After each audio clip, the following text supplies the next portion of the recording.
take it from there. Sure. Okay. What's up, everybody? My name is Richard Terrell. I go by Kirby Kid, and you are watching DO Live, a daily stream show in which we talk about game design. And a lot of this discussion starts on our Discord, the link to which you can find on our Twitter. It's at twitter.com/designoriented.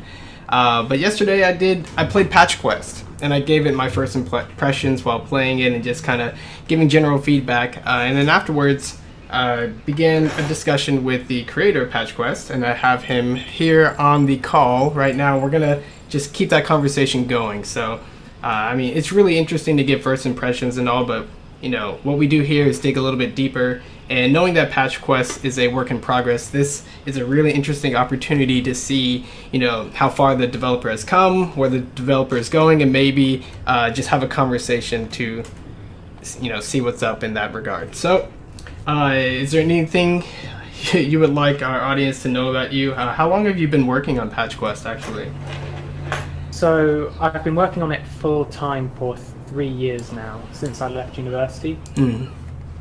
So it's been the main thing that I've been doing these past 3 years. I haven't really been doing much else. So I'm pretty invested. Yeah, you're Yeah. all in. Yeah, I know that feeling. So it's cool. I mean, I think the main topic of focus here is just going to be largely centered around the gameplay. I like the style. Sure. I thought the audio was really good. I thought the UI was really effective, sort of knowing exactly what everything does and being perfectly informed, and everything just seemed to be working really well on that end. So I think the best way to jump into this conversation is you had a version of Patch Quest, and then you released this Deadly Dungeons update. Yeah, tell us a little bit about that update. So, well, my first public release for Patch Quest was last October, and since then I've been doing releases every 2 months or so, and the most recent one was the Deadly Dungeons update, where I was trying to make the game harder, because up to this point it was very easy. Part of that, we can go into it later, but part of that was because of the design constraints. I was having a tough time getting the balance right between making it challenging but not completely impossible to play.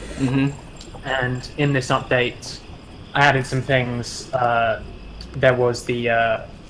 There's now enemies that ambush you.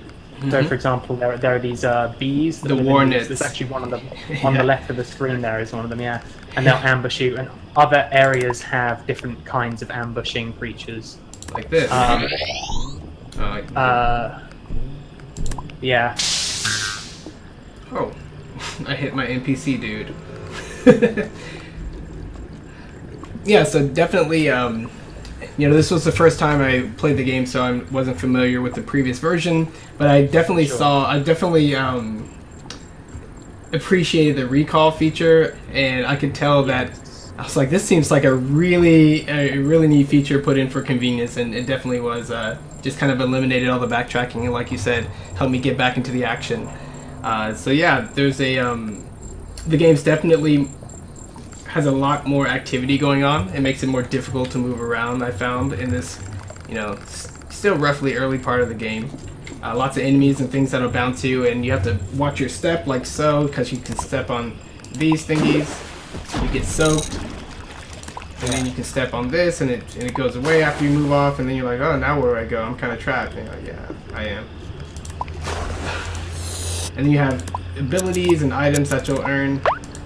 So, you know, I guess it's pretty obvious that you were inspired by roguelikes. Yes. And I think you described one of the design goals of your game is to increase the sort of roguelikiness of it and the sort of match replayability of it. You want people to kind of jump in and just, I don't know how much you consider to be the match part of it. Is it like the entire game you want people to do like runs of it, kind of like Spelunky, where they go through 4 or 5 major areas and attempt to sort of do it one way or another, or get a high score, or what were you thinking? Right, so at this point, the Deadly Dungeons update, which is out now, is kind of a hybrid between being a roguelike and being a adventure game that's sort of more like The Legend of Zelda, where it's kind of linear and you go through a series of set encounters. I want to make a break from that and move towards more of a roguelike structure. But where most roguelikes, they have, even though they have randomization on the small scale, on the large scale they tend to have very linear structure. So if we take, for example, Spelunky, the first 4 levels of Spelunky are the mines, and then the next 4 are the jungle, and then the next 4 are the caves, and then the next 4 are the temple. And it's always in that order. And there are some extra things you can do, like sometimes you can, there's the City of Gold that you can do a particular sequence of things to get into. And I think in the Xbox version, which I haven't actually played, but I think they added a few other like hidden worlds that you can access. Yeah, the but worm. Still in general, even though each level has randomized contents, there's quite a linear sequence through the game. And that's something that I'm trying to get away from. I'm trying to make a roguelike that's open world at the same time as being a roguelike, with the idea being that there are multiple locations on the map, and you can go to these various locations and have different runs depending on which location you're aiming for. Okay. I'm just taking some notes. Sure. Okay, cool. So with that said, anyone watching this can download and play the game themselves. It's free, it's open, and there's feedback is definitely welcome on your own Discord channel, the links to which are provided in the same place you download it, I guess the main website for Patch Quest. So now I guess we can transition a little bit into what you consider to be this overhaul that you're working on, the Patch Quest overhaul plan. Sure. So, I'm quite happy with everything that I've managed to do over these past few years, but the game has, I think, some quite big problems that are stopping it from actually being fun to play for extended periods of time, which is quite a problem for a game. I think the biggest problem is that there's kind of a monotony to it, where your only real action is to walk, and the game revolves around walking around enemies, through and around obstacles, occasionally using items to help you get over obstacles. But in general, you're just doing this walking through the world, and you're going from one checkpoint to the next checkpoint. Then when you get there, everything shuffles and you repeat it. And so that you're sort of doing the same thing moment to moment right the way through the game, and I think that over time creates a sort of a tedium to it. So that's one thing I want to address. And then the second thing that I want to address is that even though I've tried to make the game substantially harder with the Deadly Dungeons update, it's still pretty easy to beat. And so I'm trying to address both of these problems by what I'm basically doing is, right now you're in this open world where you can free roam over a large island, and there's like a web of checkpoints. I'm going to change that so that you start in, you've got the diagram. Yeah. Perfect. If you go to section 2, the new island. There we go. I have a little bit of stream delay, so I'm going to have to wait a second, but the island will now be a circle, and your base will be in the center, and you will always start your runs in the center. But you can choose which direction you go to, and there could be, say a dozen different habitats on the island spread around in the various directions, and each habitat will have certain types of patches there that you might need to collect and bring back to your base. Give me 1 second. There is a cricket inside of your game, and I do not know how to get it to stop. I've tried to move to a different panel, and it is still making noise. How do I stop this? You could lower the volume in the options. Just the master volume? Otherwise, there's nothing I can do about that. Otherwise, there's nothing you can do, I'm afraid. Here we go. Sorry, master volume. You have to go down. Alright, cool. So, yeah, changing the very core way that the player explores. Do you know roughly how large your island is? by number of It's patches? by number of patches. Yeah, I do. It's about, I think, 70 patches tall right now, and maybe like 30 wide. So Okay. it's taller than it is wide. Because at the moment you start in the south and Yeah. then you explore northwards, but that also adds to the linearity of the game, where because you're always exploring in this one direction, you always come to the same encounters. So by moving it into the center of a circle, I'm making the game as non-linear as I can, because there's the maximum number of starting directions. Okay. So, I guess we can... So in an attempt to sort of revamp the game, change the way that the player progresses through the whole thing, you have comments here about the new base, and this base is going to be more permanent than the current neutral areas you reach in the game, it looks like. Yeah, so the way the game works now is that whenever you reach a checkpoint, you can pin patches down that you've collected. You can pin them down next to the checkpoint, and if you get the right ones, they'll complete quests for the checkpoint. But this has some problems. The first one is that because your little pin patches are spread out across the whole island, you never see them in one place. So it doesn't really feel like you're building anything. Like you might see here that you've pinned some stuff down, but you're going to leave here soon and go somewhere else, and then you're just going to forget about all of this. And so by having everything in one central location that you revisit every time you finish a run, I think that will do a lot to create a feeling that you're actually constructing something. Yeah, definitely. And this progression where you essentially, I'll flip back, collects buildings over time, and the buildings have different functions, and you can level up your individual buildings as you continue to further explore the island and complete quests. Collecting agency discoveries. Now you just discover things immediately instead of having to pin it and then take it back to an NPC area to have it scanned. That's interesting. Yeah, that's a big change. Yeah. It's a really nice quality of life change. Like in the playtest, I only have bits of this implemented right now, but that's my favorite change so far. Is I don't have to go back every time I want to know what's. I mean, I know what everything does. Yeah. Pretending I don't.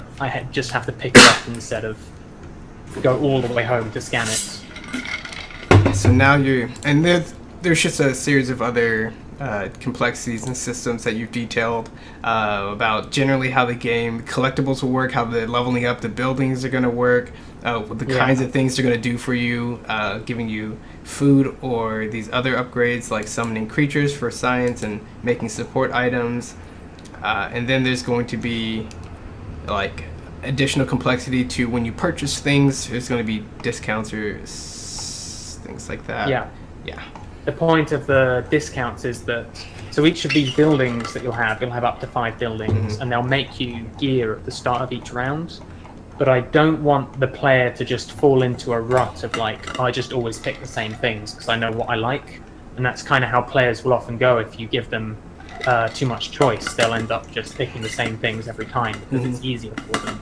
So by putting some items on a 3 rotation that changes every single run that you do, it will encourage players to use a wider and more varied selection of items. So what's a run? So, I mean, right now in the Deadly Dungeons update, the idea was that a run would be you're at one checkpoint and you need to get to another one without dying. So you have to go through all the obstacles and things on your way there, reach the checkpoint, and then it saves, and you can from there, almost like Dark Souls. If you think you are at a one bonfire and you have to reach the next bonfire. In the future, once this overhaul update is complete, a run is going to be you start in your base, and then you venture out in a particular direction with the intention of finding something for one of your quests. You either find it or you die, and then once you found it, you can recall back to your base and put down the thing that you found in your base, and that will be a run. Okay. That's good. And then if the player fails, they don't lose everything, but they lose their chance to use that particular gear combination, perhaps, and then they have to go out and venture again with some new. Yeah, and every time they go back out, the world's scrambled again. Yes, the habitats are the same. Mm-hmm. If you look at the map in the top right corner, the different habitats are in different colors. But I'm about to get to sand. That's okay. The different habitats are in different colors. It's not super clear on this old map. I have a new map which actually shows each individual patch and what habitat it has, whereas this is kind of blurry. Mm-hmm. But the different habitats are the same, and the landmarks are the same. That river is always there, and the roads are always there. But the actual patches and the things on them are randomized every time you reach a checkpoint. Cool. So just thinking about all these different things, especially after watching your video for the Deadly Dungeons update and reading through this document, and just kind of thinking about how all these changes are going to address one of your central problems. And I guess you identified one of the central things you're trying to address is basically persistence and challenge. Persistence so the characters and the players feel like they're building up something, and how to communicate that most effectively and make it a feature players sort of look forward Create to a feeling engaging of with. progress. Yeah.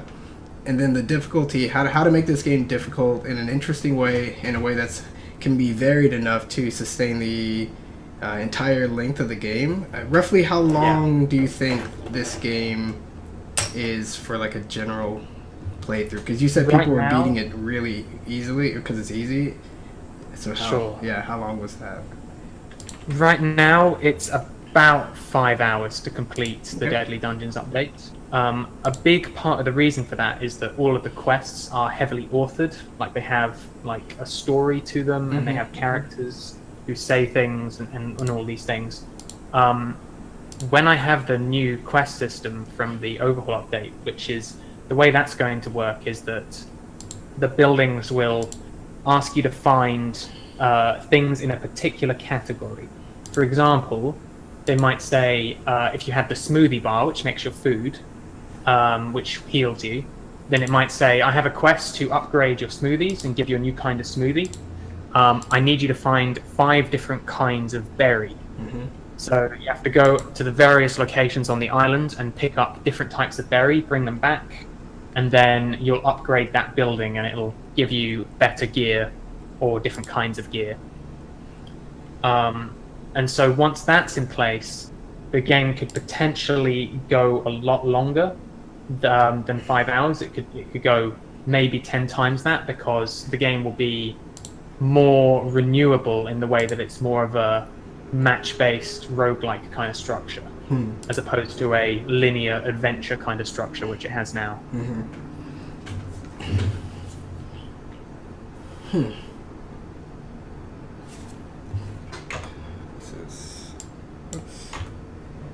You're in a sticky situation. Yeah. And I could just recall back. I wonder how. I like how you have the unknown destinations, how many, I guess, patches away off-screen destinations are, so you're not completely lost or completely, you don't get completely turned around. Have you tried stepping on the spinning flower? This right here? Yeah, the spinning one. Ah, bubbles everywhere. Should help me. I guess when the bubble is on top of a... Oh no. That thing's about to spew gas. Yep. And that thing's about to spew gas. Those guys need to leave me alone.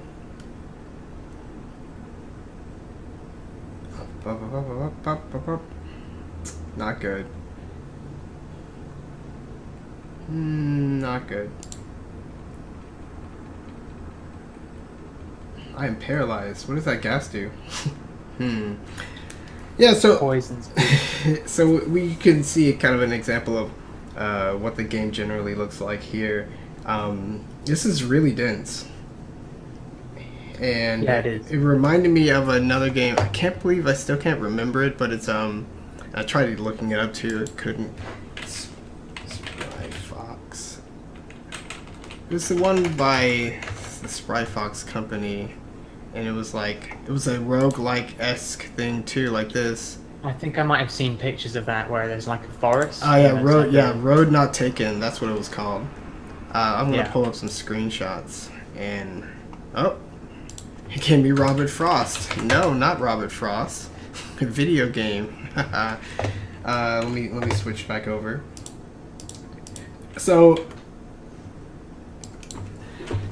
I think it'd be interesting to compare what you're doing and where you're going to a couple other games, and kind of keep some of those big, tricky design problems in mind as we discuss a few things. Here is Sure, sounds good. Road Not Taken. So it's a game, grid based, as almost every roguelike is. You can see a screenshot here where there's also a lot of things on the screen. So like there's some blank areas at the top, as you can see, but each one of these enemies like has a unique movement pattern, and they move every time you move, which is common. These bears have something when they interact with other things. These statues are kind of their own thing. There's a child that needs to be rescued below, and these totems that are probably doing things as well. So like that's a lot of stuff, right? If this were a chessboard, right, 1 2 3 4 1 2 3 4, it's pretty close to a chessboard.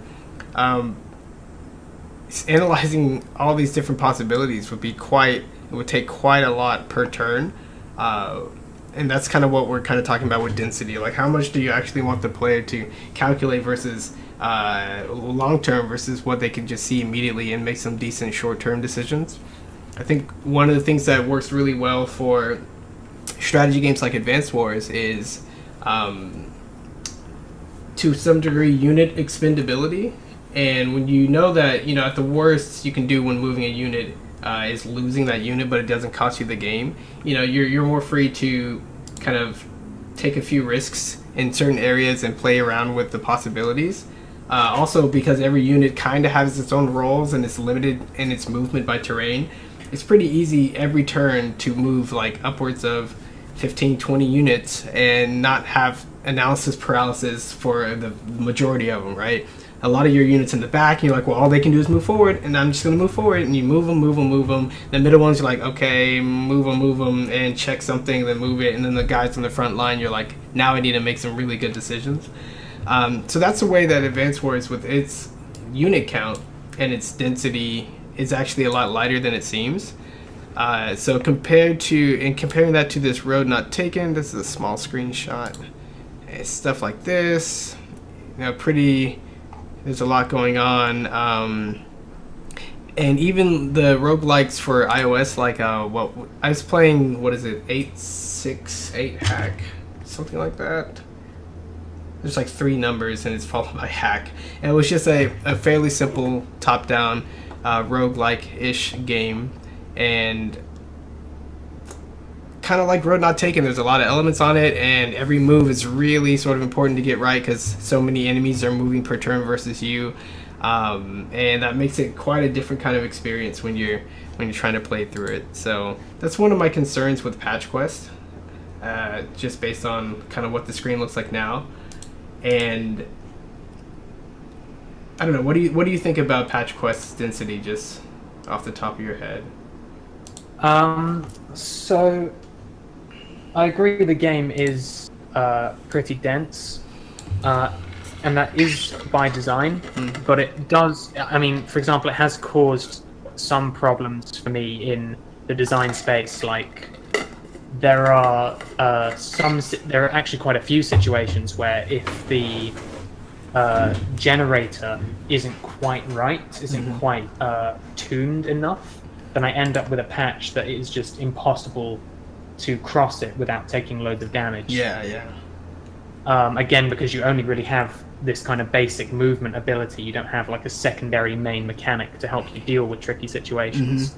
Then on the other hand, if it goes just a little bit too far in the other direction, you can just walk straight across a patch, like there's no real thing stopping you. And getting the balance between those has been very difficult for me.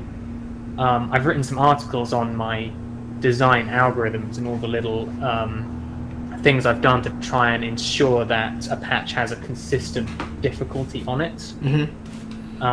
But it is one of the factors kind of stopping me from making the game as difficult as I'd want it to be, is that it needs to be dense to have these kinds of situations, but it can easily become dense to a point where there's just no solution, and then that's not good either.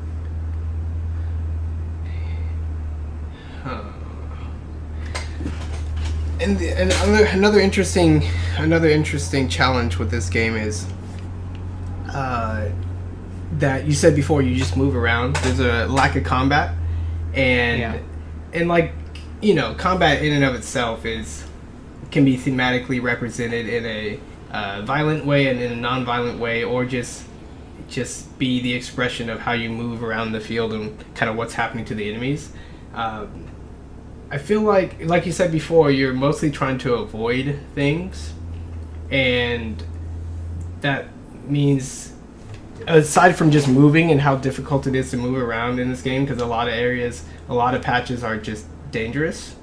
Like, even on this screen, a lot of patches will just mess you up if you're not careful. So just moving itself is dangerous, but then these enemies have this extra wrinkle because they can move and they have reactive attacks, and their attacks are elemental, and they also affect other things and are affected by these things in the environment. So I'm going to use this. And if I trigger this guy, I won't be able to escape.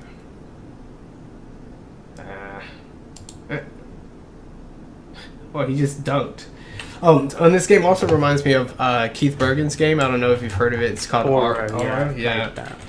So a lot of these games share the same design, Oro game challenge, the same design, problem, where it's like, how do we make our game strategically deep, or the challenge is interesting and varied in other ways, with only so many tiles on the screen and only basically a character that can move around. It's basically all these characters can do. I think even in Road Not Taken, you really couldn't do much but move around. So Oro, this Patch Quest, and Road Not Taken, very similar, and it gets really dense pretty fast in Oro as well. One of the things I described for action games is, no matter what kind of action game you're making, whether it's like a shoot 'em up or a fighting game or like a brawler or whatever, one of the most important aspects of that game is positioning, right? You got to be able to move your character into position and be able to pick which position and like move there reliably and accurately, and by extension, you have to be able to sort of move in those positions better than your enemies can move to follow you and block you. I've talked about a few games that really make that hard, like when the enemies are too aggressive, like in Horizon Zero Dawn, or they're just on you all the time and they force you to use your role all the time, and how difficult that can be just to sort of put your character in different visual vantage points to even just start playing the game. I think it's a lot similar even with a turn-based game like this. If your movement and your ability to move around the environment is sort of superior to your enemies, to the obstacle, most dynamic obstacles, which in this case are these little creatures, that would give the player sort of a lot more. It kind of like sets the foundation for a lot more meaningful interactivity and agency when that happens, and you have those two aspects of your game sort of conflicting with each other, and you have to take so many special considerations for each step, and you can't really outmaneuver your enemies. And when there's so much going on each square that's so dense that it's like a crazy calculation, bouncing off an orange, going onto this, what is this called? Swell kelp, and then bouncing off of another thing, getting in the bubble, enemy zaps to this. You're like, that's a lot of sort of ping pong interactions for a space so small, and then you have a whole screen of it basically. So I think one of the questions that I had most when I was just playing this game and thinking about the design lately is that it feels inspired by a lot of games, but I'm not sure if what it's modeling exactly, right? because it's kind of like a roguelike, but then if you don't do combat and you don't approach it like the other roguelikes, a lot of these systems don't have the same effect. And in this one, you're this explorer guy, and you're also kind of on an adventure, but essentially you just move around tiles a lot and run from things. And if that was like your vision for what it's like to be an explorer, or how you wanted the players to, oh no, recall time, I'm not dying. What you wanted your players to experience, I'm not sure what your like initial vision was, your primary concepts you were aiming at. Sure. So I wanted to make a game that was about exploration in particular. I had an idea that instead of just being a game where you go through a series of battles, there's something about the terrain that you are traversing that is itself almost an enemy, and sort of getting past the terrain is itself sort of like a battle. And so that's where the idea for the different kinds of status elements, which are also damage, that you take comes from, where you step on the water and you get soaked, and you step in the mud and you get sticky, and these give you different handicaps, although the handicaps are not as unique as I'd like them to be right now. But in general, the idea is that you have to kind of choose your way through the terrain and which kind of damage you want to take, and find the right kind of heals to get rid of the damage that you've taken. It's kind of like watching, Bear Grylls or some kind of survival show where, they do a lot of things like, oh, you gotta make sure this is dry and wrap up your pack like this and never stay too long here. You're like, whoa, it's a lot. So like even just walking through an environment with no other creatures or inhabitants, you got a lot to think about. Yeah. I do agree with you were saying that because the game lacks combat, it also lacks a certain amount of interactivity with the enemies, and it forces you to basically just avoid encounters. And there was someone who said on my Discord forum a little while ago, it was a really good point, that this actually means that the game pushes you to take the least interactive route through the environment, because all of the interactive things kind of hurt you. Yeah, they're really dangerous. It could go south really fast. And so I need to add a secondary core mechanic to just movement. And the way I'm going to do this, I think, is I'm going to change the item system. So right now you have these equipped items on the side that you get for completing quests. Should I bring up the design doc again? I think you wrote about this a little bit. This section I don't think is actually in the doc. Okay. Because that doc was focused on the quests. Okay. But the item system, on the right-hand side you have 2 items equipped and 2 empty slots. And those refresh over time as you explore. And then you also have a held item, which is what the little empty hand button will represent. And if you step on an item, you'll pick it up and it'll go in your hand slot, but you can only carry one of those at a time. The idea being there that it would encourage you to use them regularly. This system has some problems. The biggest one is that you don't really know what you want to equip before you go out into an area, and it's also very difficult to balance recharging items, because it's like, if you don't make them recharge very often, then they may as well not recharge. But if you make them recharge too often, then they can trivialize things. For example, with the bubble blower, they let you skip a lot of hazards on the floor. So if that comes back too quickly, you end up skipping large amounts of the game. And so it's difficult to balance, in addition to being difficult for the player to know what they should actually have equipped. And so I'm going to change it so that you will get some items when you start a run based on what your town has built. But most of the items are going to be things that you gather as you explore, and they'll be consumable and not recharging. And then these items, I want to make them much more powerful than they are currently. So, for example, there's right now an item you can get which puts an enemy to sleep. And I think I would change that so that it puts all enemies on the screen to sleep. Yeah, interesting. There's a sleep scroll in Shiren the Wanderer that does exactly that. It's rare, but then you open it and you read it, and then shoo, shoo, shoo, shoo, shoo, everyone on the screen's like, you're like, yay, because I was about to die. Yeah. And then a similar idea is there's an item that lets you clear prickleweed from a patch. That's interesting. But I'd change it so that you can clear it from everything on screen. That's interesting. And then because of that, these items give you a much bigger swing of variability if you can use them in the right situations. So, let's see. That does not sound like a bad idea at all. I think sometimes when I think about this game and everything that you said, and I'm reflecting on it, sometimes I feel like depending on how many tropes and common practices you take from the game genres that you're inspired by, like how much of those you just will put in your game, then like what effects that has on your end experience, and what effect that does that have when you are choosing to go this particular route with movement-based gameplay being the primary thing you do. And sometimes when I hear the upgrading system, when I hear about the item system, I just feel like in an RPG, that's usually some of the things you get excited about because you're playing these RPGs for the long haul, and you're going to be invested over the course of many hours. In contrast, one of the things that a lot of the popular roguelikes have done is basically simplified as much as possible the RPG elements. They have your persistent upgrades are fairly simple across the entire gameplay experience. Your leveling is very simplified, and the items that you keep track of are small, or you only can take so much on your trip.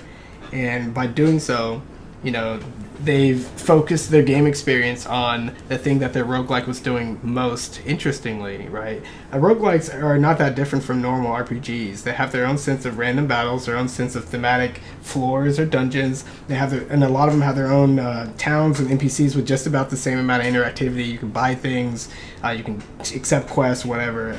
So, in essence, what a lot of the roguelike did was say, okay, this part of the game that you spend a lot of time on in RPGs, with just traveling on the overworld and going through these dungeons and encountering these battles, we're just going to make that a lot more sort of dynamic and strategically interesting. So it's on a grid, and now enemies all move when you move, so the whole floor is alive, and you could get to take account of things. And then a lot of the things that were in the RPG, because of the way they modeled their abstraction, classic JRPGs where you run from battle and the enemies are gone forever, and you're kind of walking on an overworld that's a representation of the world that you're supposed to be walking in. Everything was more concretely represented. If you run from an enemy in Shiren, that enemy is still there, and it's off the screen, and it could still do some nasty things to you, or nasty things to the environment around it, or the enemies around it. And just by sort of understanding that initial abstraction and what kind of experience the RPGs were initially trying to go for, and just modeling that in its base core gameplay, they were able to not need a lot of the complexity that the genre had in its tropes up until that point. So for your game, I spotted, and instantly it's kind of like a strategy game like chess, where it's grid based and you got things going on, and you're really looking at the relationship spatially between all the elements. They have really simple interactions too, which makes it still a very good, very chess-like in that sense. But then it's also like a puzzle game. You have your ability to sort of rearrange tiles and move around, and it's kind of like Warrior Woods, and it's kind of like things like, it reminded me of what game is it? There's a few other puzzle games it reminds me of. They're not coming to mind right now, but I could see shades of that in the way that the game is set up. And then obviously there are the adventure elements, which are like NPCs, resting areas, items, equipment, and leveling up in these ways over time. And based on what I can gather from your inspiration and where what you have in the game, what problems you're currently wrestling with, and what elements you are trying to manipulate to address those problems. Sometimes I feel like it's more of a thinking exercise and what to take away or what to subtract, or which part of your game needs to be more interesting so the other parts don't need to do as much work, right? Sure. And so one thing that rubbed me the wrong way when I was playing this was the whole idea of exploring. I don't think it makes sense to explore basically these random patches that don't look like they go together. Like, almost, that's like the design goal of having a patchy world, right? That you can see and feel the patchiness of it, but then at the same time that kind of works against this idea of exploring a world, right? So like, oh, this walkway is just going to terminate, like you see right here on the screen. It's a normal sandy short grass walkway, and then there's a bee nest, and then it's just swamp. You're like, okay. And then up here is kind of normal, and down here is mud. You're like, this is clearly just almost literally just random bits patched together, like, to achieve that effect. And when you explore a world, it's not to be underestimated how powerful it is to have the thematic and organic cohesion, right? Walking along the base of the mountain, it's still the base of the mountain when you walk along the side of it. When you find a cave, you go into the mountain, like in spatially orienting and all that. Like, all that is pretty powerful. It's a pretty powerful drive when people love to explore virtual worlds and things like that. I don't think this random setup will ever scratch that itch, because those two design goals that you have, you worked well with both of them, but then that means they both work well against each other, and that's part of the exploration aspect. So yeah, I think you made some really good points there, and I think I've kind of intuited some of that over the last few months, because I have felt that something isn't quite gelling in the design. And I think what it is coming back to this idea that the game is right now a mashup between being a roguelike and being an adventure game. Where on the one hand you've got this kind of linear story where you're going out and discovering these set pieces and talking to these people, and then on the other hand you've got these roguelike elements where everything is randomized and they're working at counter purposes to each other. And so going into the overhaul update, one of the things I've really wanted to do is focus on the roguelike elements of the game, because I think that's where it will be strongest. I think by giving you this central base, which is the permanent state that you will get to upgrade. You were talking earlier about how most roguelikes don't have very much permanent state at all, and what they do have is very, very simple.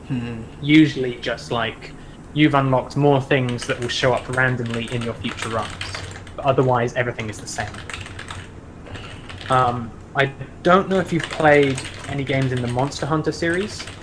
I played the 3DS version for about 30 hours, so still pretty new to it, but I know how it works. You get the basic idea of how it works. Yeah. So it is a match-based game in the sense that you pick a quest that tells you to go hunt a particular monster on a particular map. You go do that, and then once you've defeated it, you get some loot, and you bring that to your home, and the loot is randomized. That game, I think, does a really good job of combining a match structure with permanent state that you gradually, iteratively update. And I think the way that it does that is that you go out on all of these adventures, hunting these monsters, doing the quests for the people, but then you always come back to the town where you talk to the same people and you're upgrading things that you see every time.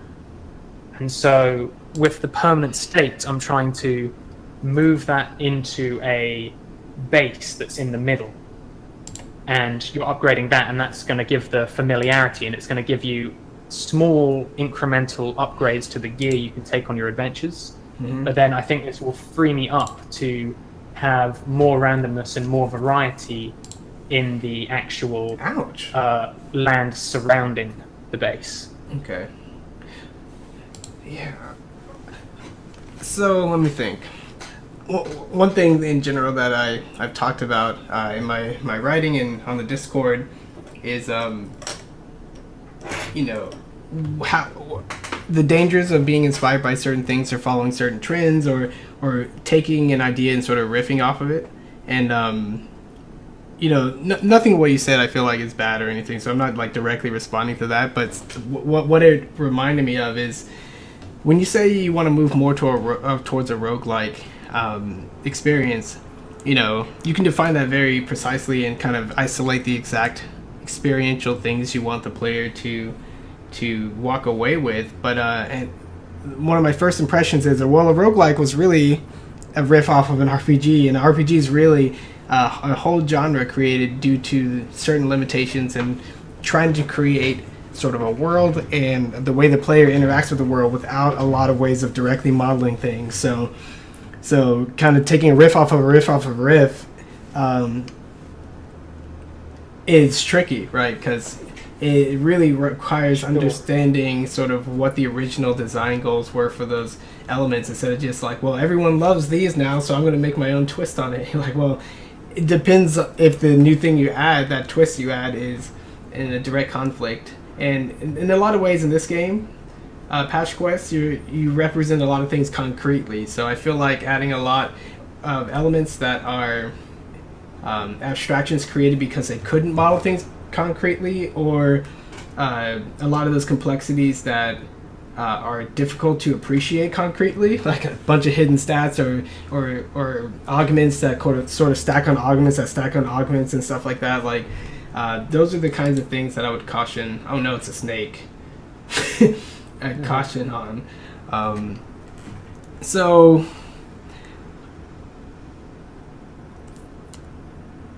one question I'll have before I go into these notes that I've been taking here is why don't you like linear games, or what is it about these non-linear style experiences that has inspired you to like drive into the core of Patch Quest? I need a bubble. There's two reasons. There's two reasons why I'm trying to make the game non-linear. The first is that with linear games, you play them once and then you don't play them again.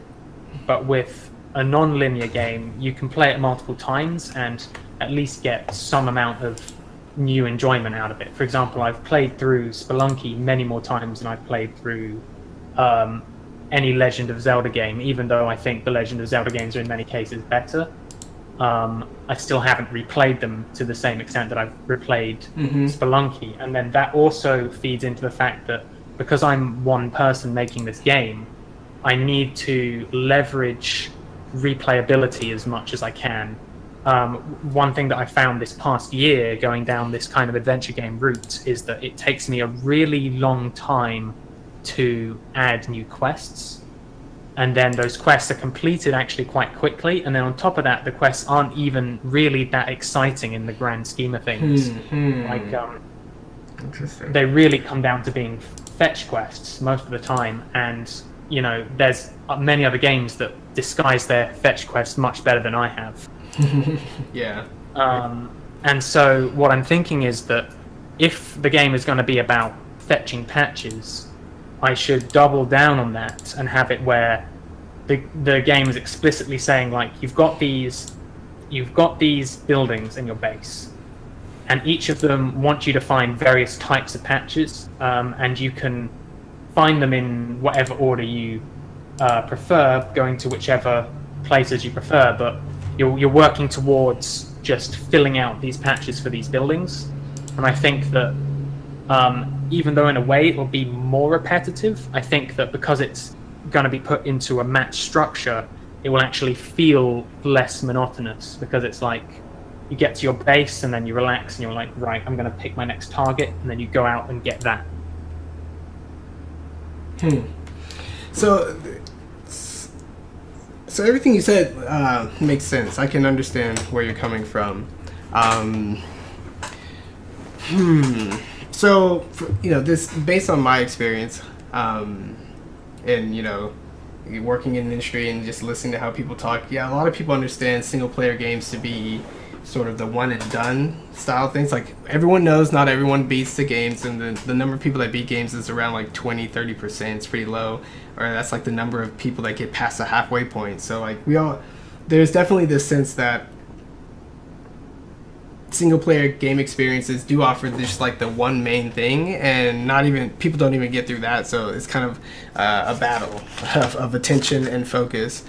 At the same time, we know there's speedrunning communities, and we know people just love their single player games, and they go back for story, they go back for high score, they go back for a lot of reasons. I wouldn't say necessarily that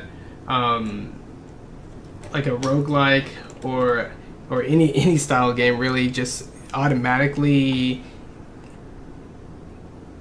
gives me more enjoyment or playtime overall, even if I'm just repeating a small like mode or a small game mode over and over. Like I played puzzle games, like obscure weird puzzle games on the DS, 3DS, like Aeroporter. I played that game for like 50 hours, right? And I played Balloon Fight on my 3DS alone for like 5-10 hours, right? Just playing that little balloon mode over and over. Then I've dropped many AAA games after 30 minutes and stuff.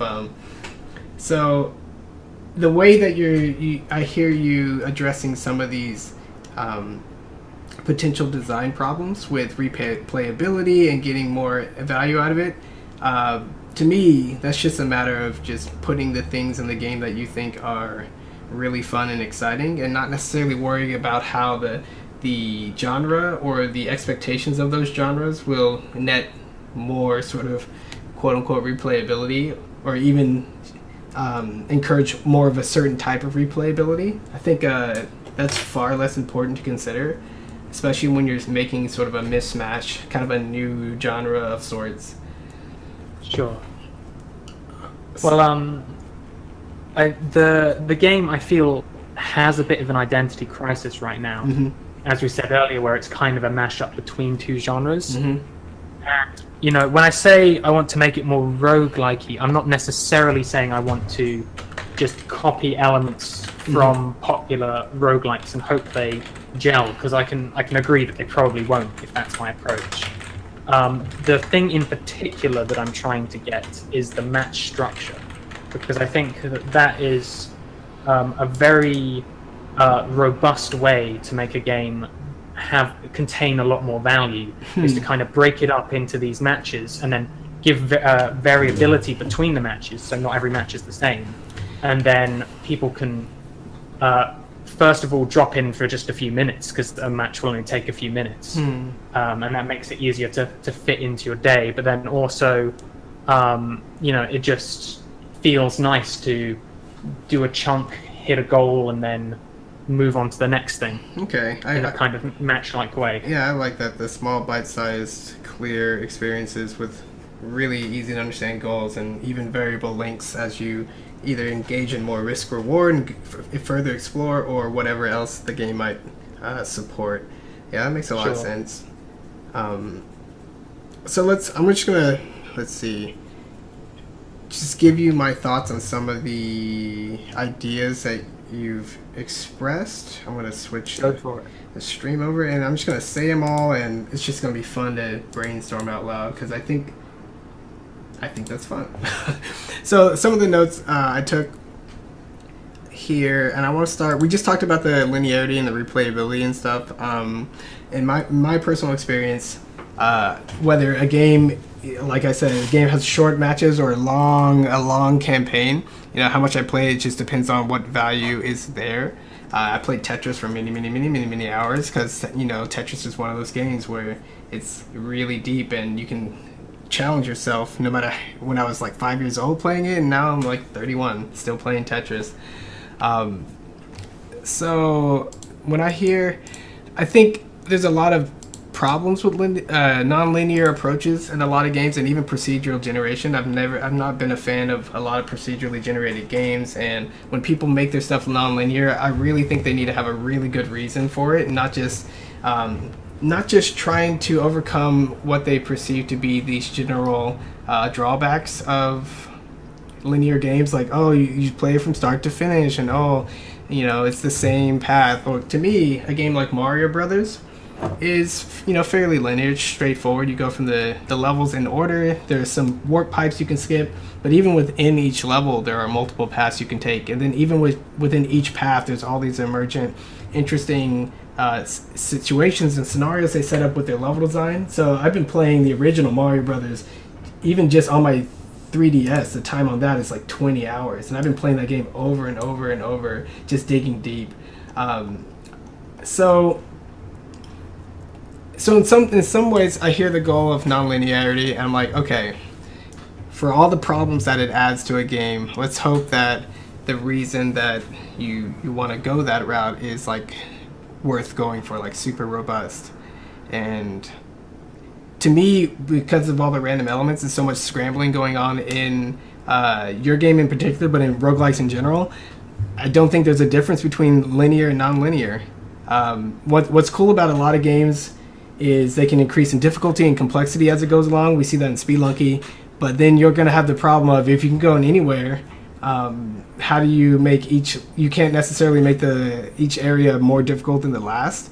And your idea of making it more difficult as you get to the edges of the map is really interesting, but that means the player could spend a lot of time sort of at the same difficulty level as they explore multiple regions, and that's just kind of like another problem that quickly pops up when you consider non-linearity approaches like this. I think the open world roguelike approach is a really neat idea, especially because your island is still fairly small, right? We're not talking about thousands of patches, because that would probably very easily stretch past sort of the meaningful variety that you have with any number of the combinations that you can create. So one thing we kind of talked about is, okay, well, your character moves, and it moves like 1 square or 2 squares, and that's pretty much all you can do besides activate a few items.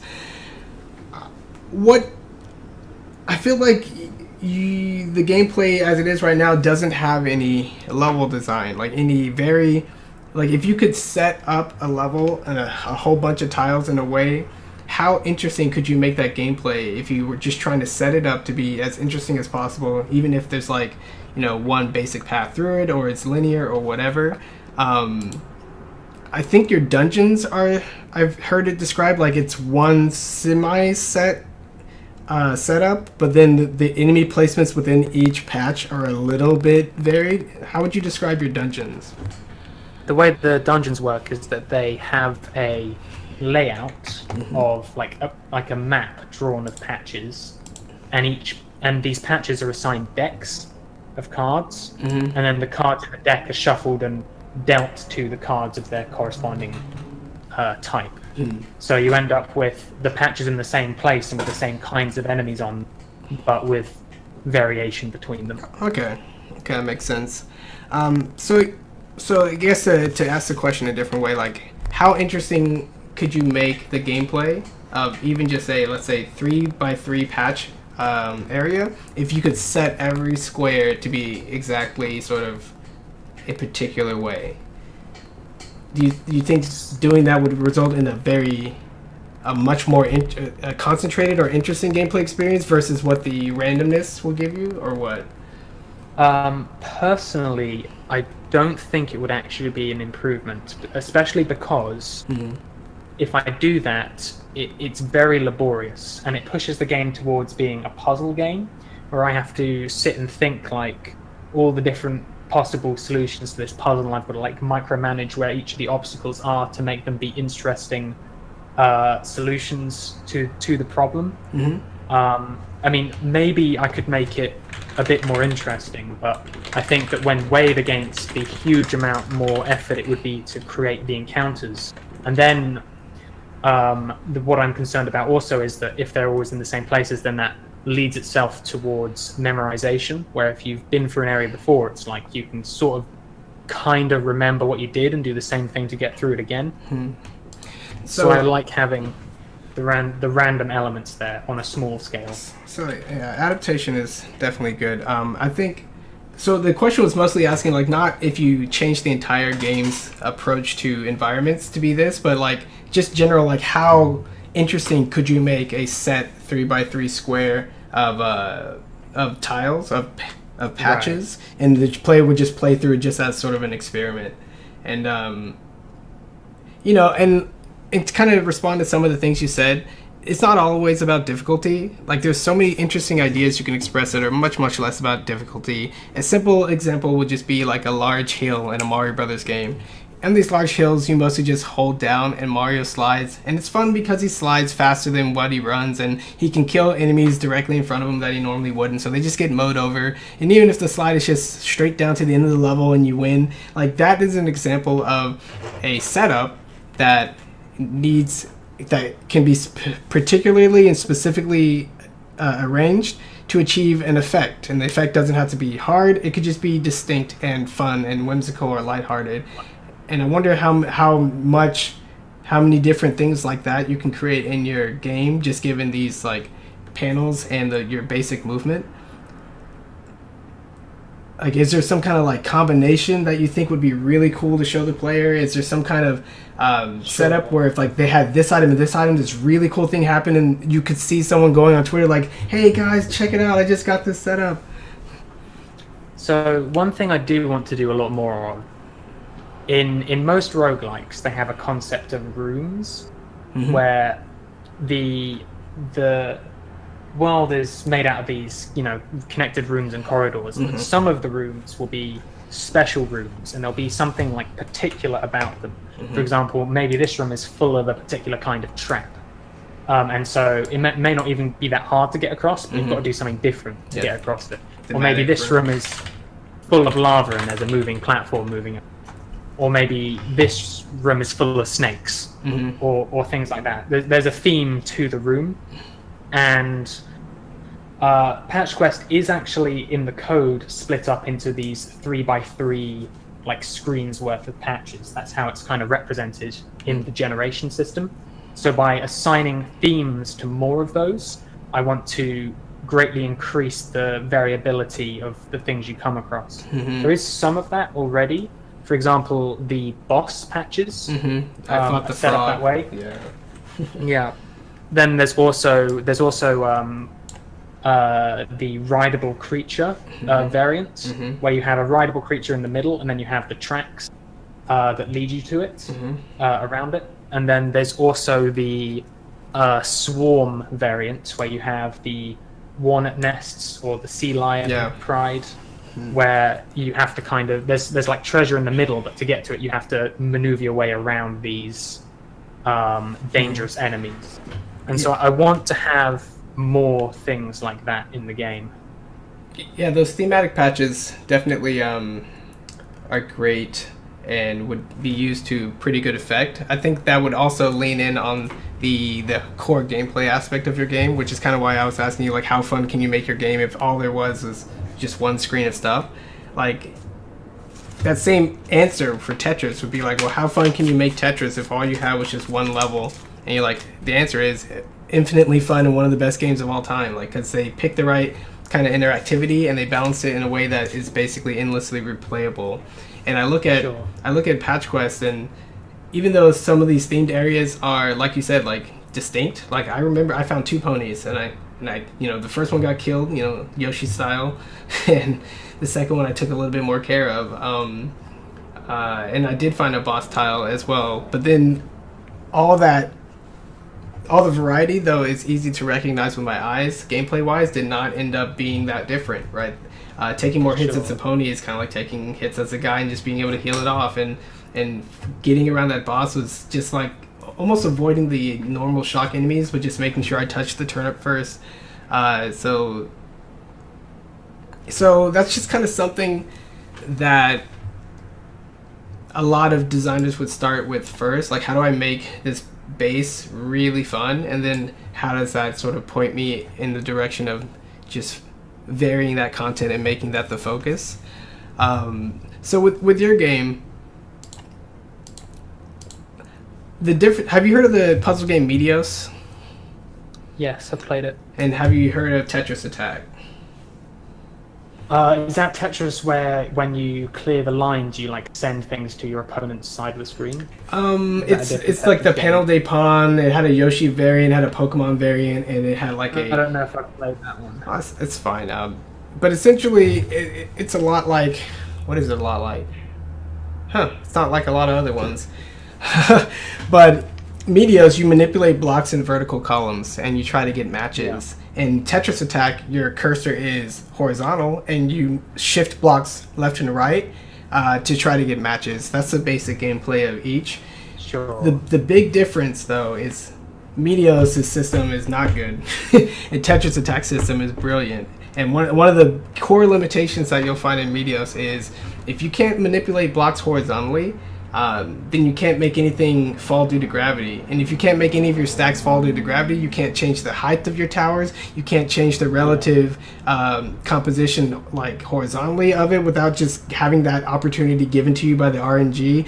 You can't really control the battlefield. You can't own it. Kind of like what we were saying with positioning. If in an action game, you can't just be where you want to be, or at least fight to get into that position and like hold it down because you can either get there first or you have some kind of clear, easy way to get into that position, then you limit all the interesting, meaningful things you can do. That would be like your attacks plus positioning, your spells plus positioning, your dodges plus positioning. It would just be like, all you can do is dodge. Hopefully you can get some attacks in. And that's a huge difference in variable emergent possibilities. So Tetris Attack, they let you move blocks horizontal, and there's all these strategies of making wells and making stacks and then flattening things out or just manipulating things on top so it doesn't fall, and that makes a huge difference. So I feel like with Patch Quest, the equivalent of that would be, like right now it's Meteos, where you can only move so much, and oftentimes it forces you to move through these patches in a very set way, and there's really not much more you can do about it. So oftentimes you'll just be like, this is so either frustrating or I have to avoid this stuff in the future. Just a random idea I thought of because this game reminds me of a puzzle game. Like, what if the movement that you have inside of any one patch was completely free in the sense of when you move, the enemy and the other patches around you will not move. Well, when you do that, like I said with the positioning example, you have a lot more freedom to be like, where am I going to enter and exit this patch to, resume the world moving around? And even with an ability like that, you could essentially manipulate the patch in a very specific way to set you up for entering the dangers of the next patch or to deal with the dangers of the neighboring patches. And because you can move better than the enemies, then you can set things up. And the difference between Meteos and Tetris Attack is Meteos, you get it set up, you're like, because of course they gave it to me. Like, if they didn't, I wouldn't have been able to do that, and there's only so much I can do when they don't. In Tetris Attack, you have a whole wide range of playstyles and strategies of creating your own setups because you have the power to do so. And Tetris, I'm not saying that, Patch Quest needs to be this dude changing the environment, but as an explorer, it's not too far of a stretch to say like he takes plants from some area, he cuts down plants in others, he fills in like a watery patch with mud or whatever, and that's essentially saying what I'm given in this small space I will manipulate to the best of my ability to continue to journey around. And that's just a random idea to address the whole core gameplay needing to be sort of more engaging and more and also to solve part of your difficulty problem, because as you find, if you don't have enough control on the base level, you can't really fine-tune the difficulty, because it's either going to be like way too easy or way too hard, way too easy, and you can't hit that sweet spot in the middle. Flow zone theory and everything else about the way we understand why things are fun and how people learn, it's important for players to be able to control their difficulty at least somewhat, so they can be like, I see that tricky maneuver, but I don't think I'm ready to handle it, or like I'm definitely going to go for that trick, and even if I get hurt, like it's fine. And that's super important, and that means you have to either give the player enough control to make those kind of decisions, or give them, in Patch Quest's case, give them enough branching options from any particular square so that they can both safely and in an interesting way maneuver around obstacles. I know, it's kind of yeah, that's really interesting. I think you're right actually that giving the player more ability to move freely and to move better than the enemies would massively open up the play space, the gameplay space. Even if it was just something simple like your character can be moved like in Advanced Wars, where you have a character and you can move him like you have like a range that you can kind of control like the path within that range. You can like move him maybe a square right and then a square diagonally upright and then another square right. And you, even if you just can move 3 spaces, you can move him like in that particular pattern or in a number of different patterns.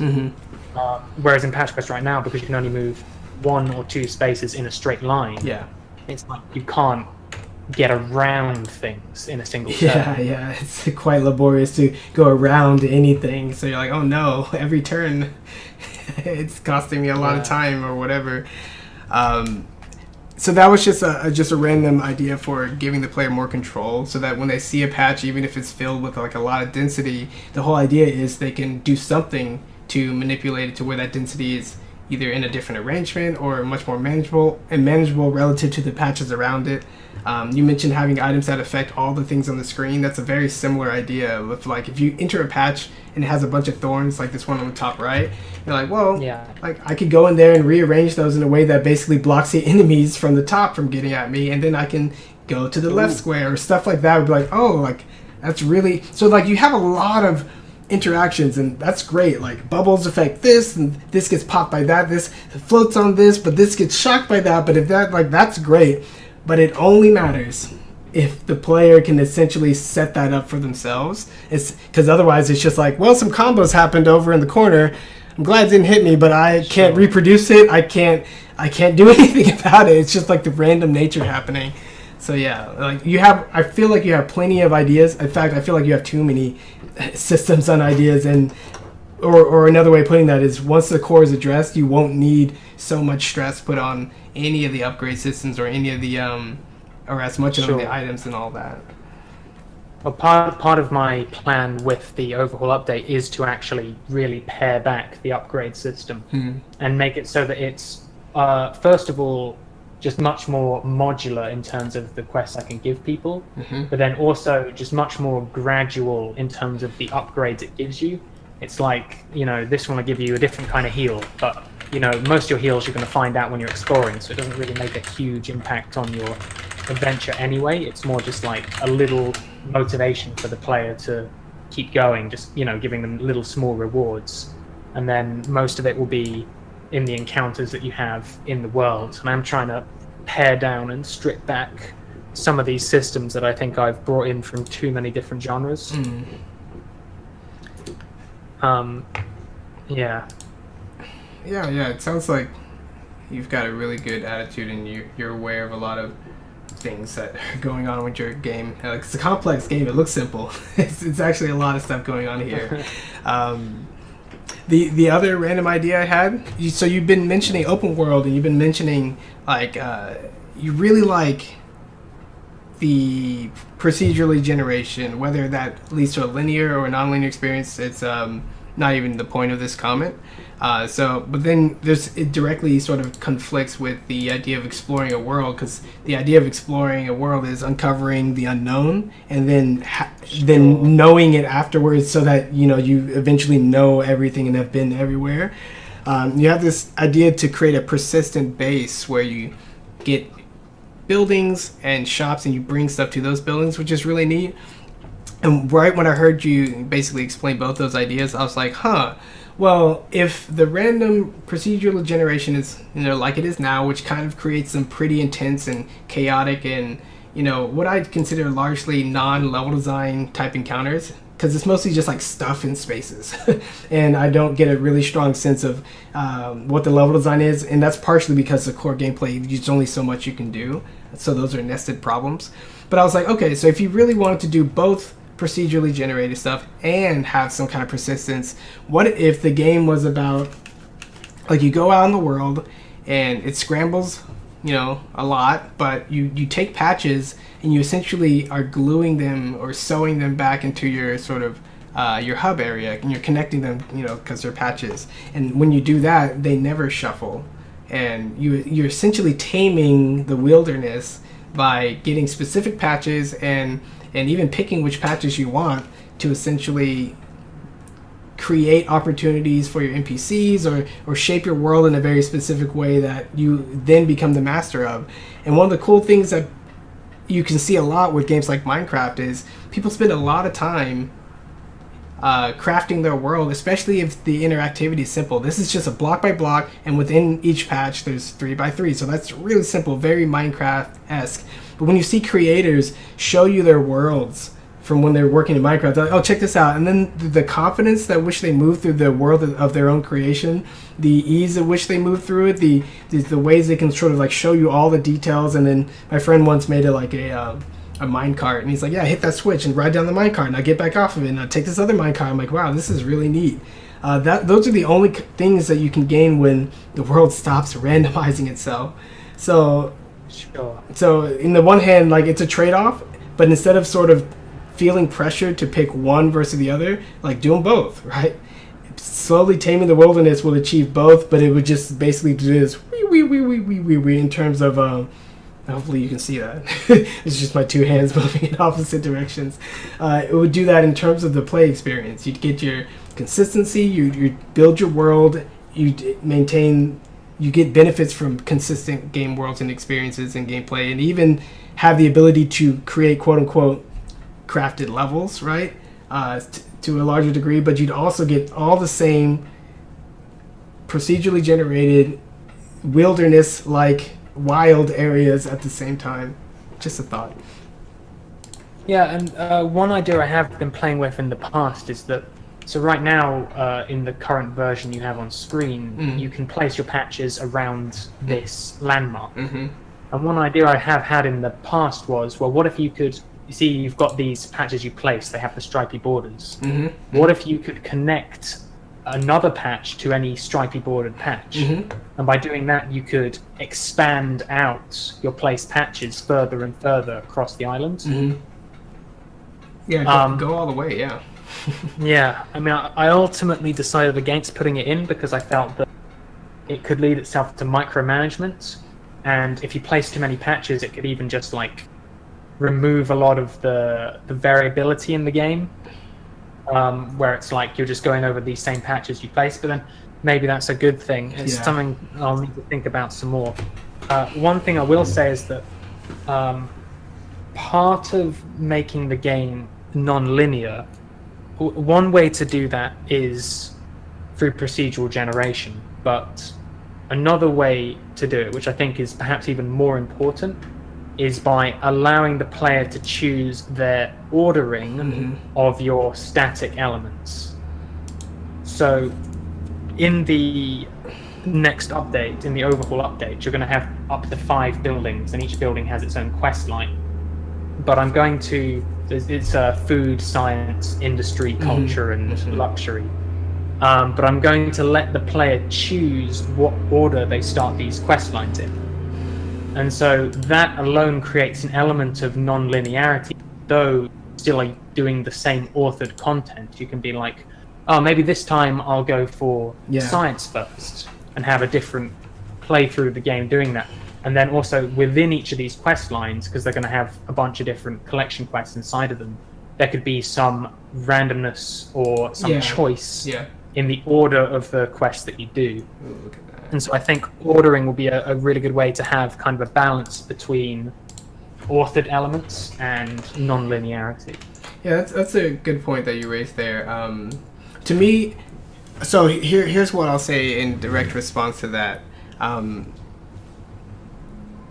Just a non-linear choice of the ordering can either be a false choice, a choice that the player can never understand, sort of the can never make an informed decision about, or it can be a super interesting element that players look forward to, remixing over and over with their further attempts. The false choice is just, if everything you do in the zones that you, in the order that you pick these sort of major gameplay chunks, if there's no persistence, then it's a false choice. Like, who cares which one you pick first? It's going to be a different thing, and then you have to do the other thing, and it doesn't matter if you beat this thing first or second, like, then whatever. But maybe it's just like a flavor thing, like, sure, take your pick. It's like pick a card, any card. You're like, it doesn't really matter which card you're going to pick. The other one is, let's say you do get some persistence, right? Like, you pick one, like Mega Man, classic Mega Man. It's not a false choice in which robots you defeat because you get powers, and not only are those powers good in general for combat, but they're good for specifically taking out certain tough enemies, or especially the robot masters at the end. So the order that you do it matters, right? And that can make the game harder or easier for yourself. But in Mega Man's case, until you do some experimentation, you can't even know, right? Like, is Hornet Man good on Splash Woman? I didn't think bees went underwater, but that's hilarious because if they did, they really would hurt mermaids. Like, I guess I could see that. Then afterwards, you'd remember it, and it's funny because it's got a little joke to it, and you go from there. But when making those decisions, you're not like, interesting, which power should I go that will affect my playthrough? You just got to take it and roll with it. And then the last one, when you actually make really informed decisions, would probably be would rest directly on your ability to make deep gameplay, and that rests directly on your ability for the player to both have a lot of control and then beyond that express their playstyle in like a bunch of different ways, so that then going to one area versus another can be the difference between a person fully supporting their playstyle or, you know, branching off and trying new things. Like, then you'll have a lot of basically depth underneath your systems that would really matter. And that is the only one that really matters for gameplay people, right? People who really like playing games over and over, like, I want to try with this weapon sword combination, whatever. Like, that's what really drives them there. Sure. Part of my concern for having the game be non-linear is also just that if the game is linear as it is right now, I don't actually enjoy playtesting it because I'm just going through the motions of like, well, I've done this 10 times before. I know what to do. And it's like, you know, if I'm not enjoying playtesting the game, that's a really bad sign for the game's future.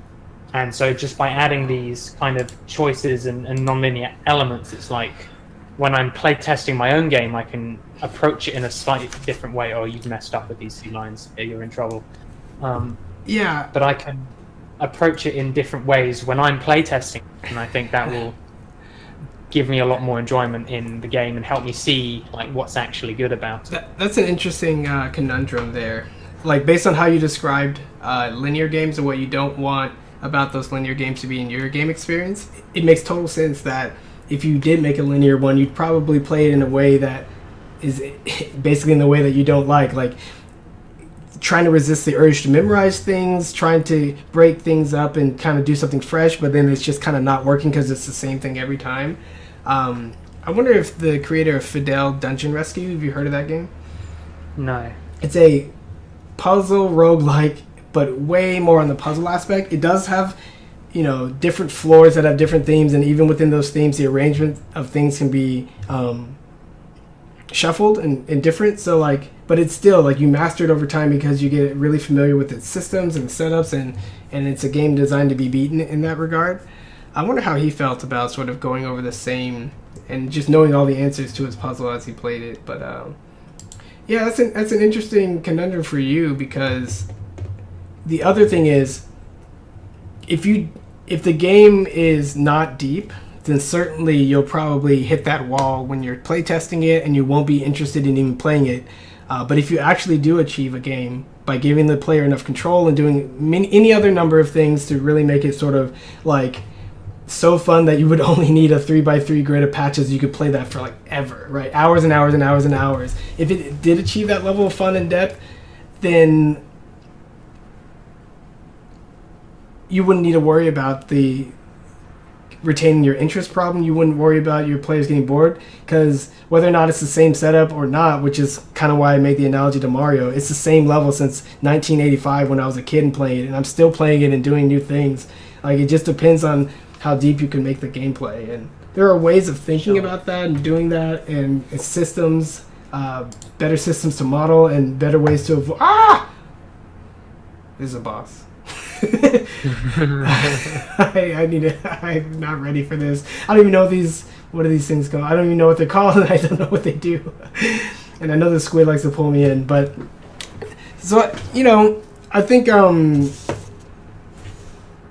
based on your answers, I can tell sort of the kinds of games and the kind of experiences you've had in the past with games and how that has shaped the development of Patch Quest, and we've identified a lot of problems and potential problems and good things and things you want to change, and it's been a good conversation. I would just say, if you're ever worried about something like the way you expressed their hesitancy to do a game with one style versus the other, or to focus on one aspect to change versus the other, we're always here for a sounding board. I think that's the hard part about being a solo dev, where it's great that it's all you, and it's great that it reflects like all of your particular tastes and styles and quirks, but at the same time it's also like reflective of your areas where you lack experience, your shortcomings, and other blind spots.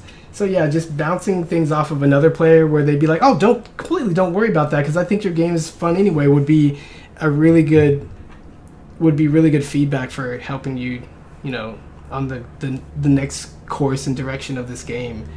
Because I feel like there's some things that you say you were worried about that I wouldn't be worried about at all. Like, I'd be totally focused on basically getting that core to be fun and making that core to be like, I don't want to stop playing this. And then it really doesn't matter how else you make your world structure after that, because the game is super fun. Yeah. Okay, well, thanks. And I definitely will come down to the design-oriented Discord and talk about upcoming plans and get feedback and things like that. That would be really good. Yeah, no problem. It's a great talk. Yeah, and thanks for having me on your podcast. It's been really helpful. And you've had some really good ideas that I'm actually going to explore more once I'm done with the plans that I've already made that I'm committed to. No problem. Yeah, take your time and don't be a stranger. So that's it for the stream, guys. I'll see you next time.